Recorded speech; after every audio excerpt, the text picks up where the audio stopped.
Jimbo la Tarime vijijini lina vitongoji 500 ambapo vitongoji 225 tayari vina umeme, vitongoji 52 wakandarasi wapo wanaendelea na kazi, na vitongoji 82 zabuni ya kuwapata wakandarasi imetangazwa kupitia mradi wa kupeleka umeme vitongojini awamu ya pili B. Zabuni hiyo inatarajiwa kufunguliwa hivi karibuni. Aidha, vitongoji 141 vilivyosalia vitaendelea kupelekewa umeme kupitia miradi ijayo. Asante Mheshimiwa Mwenyekiti. Pamoja na majibu ya mazuri ya serikali na maswali mawili ya nyongeza.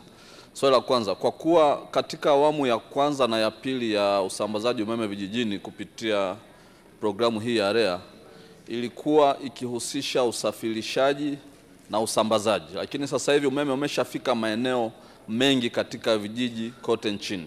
Serikali haioni kwamba kuna umuhimu wa kuongeza kasi katika kusambaza umeme kwenye vijiji kwa sababu tayari umeme umeshafika katika maeneo mengi ya makao makuu ya vijiji?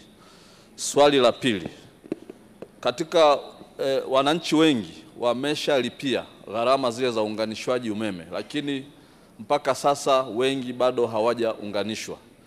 Je, serikali iko tayari sasa kuongeza kasi ya uunganishaji umeme katika majumba ya watu ili watu hawa waweze kunufaika na huduma hii ya umeme? Nishukuru kwa maswali mazuri ya Mheshimiwa mbunge ambayo yanaonyesha ufuatiliaji wake wa kupeleka umeme na kusambaza umeme katika vitongoji.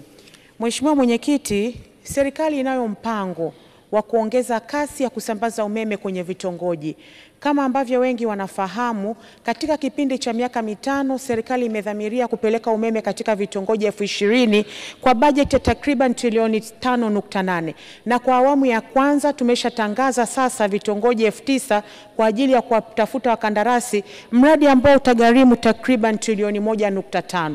Kwa hiyo ni azma ya serikali kuendelea kuongeza kasi katika kusambaza umeme kwenye vitongoji ili kuwafikishia wananchi wengi zaidi na kuboresha shughuli zao za kijamii na kiuchumi.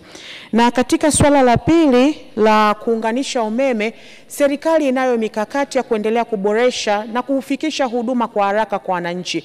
Tumejiwekea kwamba ndani ya siku 12 wateja waweze kuunganishwa, lakini serikali imekuwa ikiboresha bajeti ya ndani ya TANESCO na bajeti inayotoka serikali kuu kwa ajili ya miradi ili kuirahisisha TANESCO kuendelea kupata fedha zaidi ili vifaa vinavyotumika katika kuunganisha umeme, mfano nguzo, waya pamoja na mita, viweze kupatikana kwa wepesi na wananchi waendelee kuunganishwa umeme kwa haraka. Kwa hiyo nimhakikishie Mheshimiwa mbunge, TANESCO inajidhatiti kwa kweli na inaendelea kuboresha huduma kwa ajili ya kuwafikishia wananchi wengi zaidi na kuunganishia umeme kwa wakati.